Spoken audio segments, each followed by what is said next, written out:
let me talk to you guys about the supporting ideas that I'm going to want you to come up with for your essays in the next 2 days. So everyone managed to come up with a central argument, which is again kind of one of the key things within this particular paper. We're not arguing about literally all the possible reasons for your position. We're just focusing on one and trying to create a set of sub-reasons that help make that one main reason appear very, very persuasive. So this is mostly us focusing in on something rather than trying to cast a really broad net.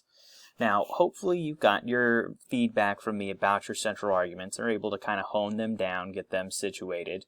We're going to practice now finding those supporting ideas, those smaller little sub-points that are related to my central argument, and seeing what they can look like in here.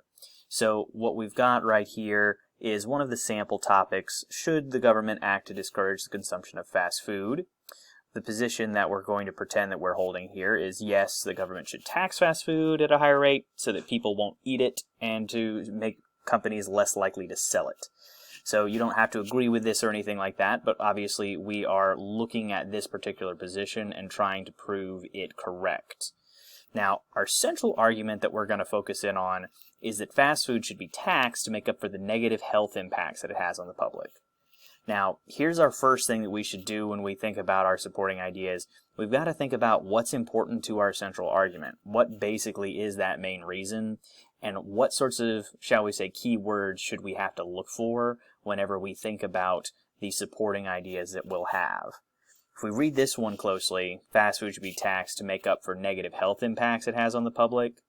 Pretty clearly, you should be able to tell that the negative health impacts part right here is sort of the key aspect to all of this. We're seeing this as kind of like the core reason why we should be taxing fast food. It impacts the public negatively in terms of health. So that means any supporting idea that I pick needs to basically have to do with negative health impacts as well. So let's look at some of the sample ones we've got in here. I just have a bunch of little mixed up ones. Some of them will fit with this some will fit with this central argument, and they would be good supporting ideas. Some of them won't. They won't have to do with that negative health impact aspect. So let's look and see if we can figure them out. Let's see this first one right here. Fast food companies market their products to the lower classes who often have the least access to health care. Okay, so if we read this one, do we think that this fits well with our central argument? What do you think? The answer is yes, this one's good. Because, again, it also has to do with healthcare. It's going to be very specific about a kind of healthcare. The lower classes who are especially impacted in terms of negative health impacts or whatever. So we're taking a smaller chunk of all the people who have negative health impacts, just the lower classes here, and focusing in on them in this paragraph. So you see, though, we still have that clear connection, health and health, right here. What about one like this? Fast food companies often exploit their workers with long hours and low pay. What do you think about this one? This one is a no. Because while this makes me dislike fast food companies, it doesn't have anything to do with the negative health impact. There's nothing to link these two right here. So since we're lacking that, we can't do anything with this one as a supporting idea. Let's look quickly at the other ones here too. Fast food consumption is linked to many negative health consequences, including diabetes and heart disease. Yep, this one is good. Pretty clearly, we have, again, health consequences, negative health consequences. This is a pretty clear one right here. A tax on fast food could help discourage people from eating it and help pay for their health care. This one also is pretty good because it tells me, again, something to do with health and health care. Since this one is also kind of an interesting take on a supporting idea, it tells me what could happen if my position is upheld, if people follow through with my position. And again, it's still focusing in on that aspect of health and health impacts. This one right here, let's look at. Fast food companies often drive local restaurants out of business, shrinking the number of options consumers have to choose from. This one won't work because this, again, doesn't have anything to do with negative health impacts. Now, if you are really clever, you could figure out a way to make this one have to do with our negative health impacts. What if we were to come in here and alter this supporting idea and say something as simple as including healthy options? Well, now all of a sudden things are a little bit different, right? If we're saying that consumers can't choose healthy food and are forced into negative health impacts, well, now this one actually would work. Now this one could actually make sense as a supporting idea. And likewise, we look at one like this. Fast food is often made from cheap, low-quality ingredients to save the company money while deceiving customers. Again, that might make us angry about fast food, but it doesn't have anything to do with health. And again, perhaps we could find something here. Instead of talking about it's cheap, low-quality ingredients, what if we were to say it's cheap, unhealthy ingredients to save the company money? Well, in that case, suddenly we have one that actually would work for us. We'll look at one more example right here now. This one is one of the other sample topics. Should the university allow online coursework to count for the same number of credits as an in-person class? So basically, when you take an online class, should you be able to earn the same number of credits as if you actually showed up physically in class? For this one, we're going to argue no, that online classes should count for fewer credits than an in-person class. You get less credits if you just take it online, for instance.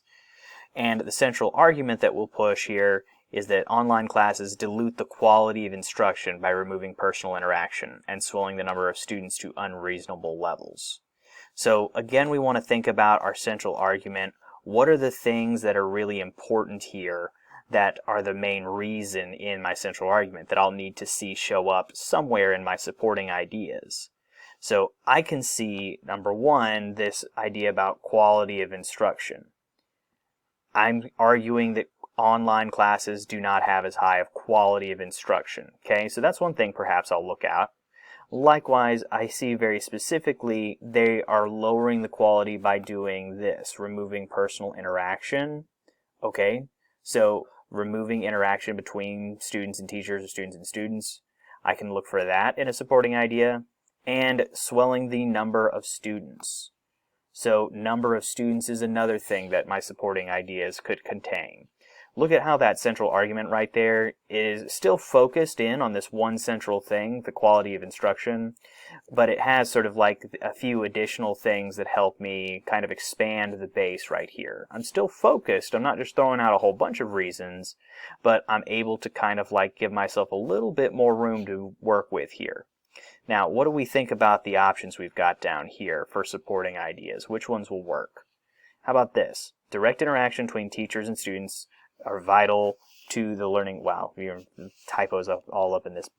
So, students are vital, is vital to the learning process, and online classes lack effective ways of preserving these interactions. How does this one fare? This one's good, because if we're talking about direct interactions, well, that goes right up here with removing our personal interactions. So I feel very good about including this one in my supporting ideas. How about one like this? Online classes are inaccessible to students who are not as familiar with technology, especially older students and those from underprivileged backgrounds. This one does not work. Because again, what I've got right here is something that maybe does tug at my heartstrings. It does feel bad that some students don't know this and would be at a disadvantage for it. But it also doesn't have anything to do with quality of instruction, number of students, or personal interaction. So I can't use this one. How about here? It is harder for students to form relationships with teachers in online environments, which hinders them from getting help or exploring their interests. This one will actually be good. Now, you might be saying, I don't see any of the words that are highlighted in this one, Mr. Smith. Well, I don't care what you're saying. What I care about is understanding the specifics that is actually said here. And what we talk about when we say relationships with teachers, that basically means personal interaction. It's not the same words, it's not the same wording, but they're pretty much the same thing, right? So even though I didn't use this word exactly, I still can use this as a supporting idea for my paper. It's still going to work. How about this one? Peer-to-peer interactions are important for reinforcing learning, but they cannot take place organically in an online course. This one again is also good because again we talk about interactions. Since we've got another reference here, personal interaction, peer-to-peer interaction, that's again a kind of personal interaction, we should be able to use that. How about this? Universities tend to use online classes to boost the number of students who can fit in a single class, which dilutes attention and resources given to each student. This one is good because again, one of our options within the central argument is to talk about swelling the number of students. And right here, we're talking about boosting the number of students who can fit to lower the quality right here. So this would also work. Now, last one we've got, universities try to save money on physical classrooms and on teacher salaries by emphasizing online courses, which is an irresponsible approach to course design. This one does not work for this central argument right here, because even though this again makes me feel upset or angry about the universities, and it might be a good reason not to support online classes, it doesn't talk about quality of instruction, personal interaction, or number of students.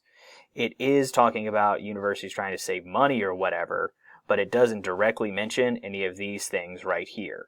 Again, could it be rephrased to fit that? Probably, but we haven't done that, so we're going to give that an X.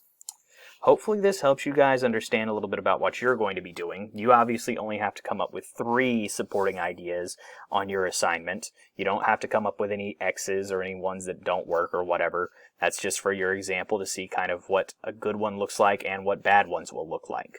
Please make sure that you're spending some time on this. Feel free to contact me if you need any help.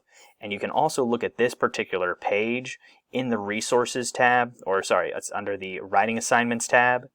You can go into Writing Assignments and scroll on down. You will see the page called Argumentative Essay Central Argument Supporting Ideas. Hope that you guys were able to learn something from this. Thank you for your attention and good luck.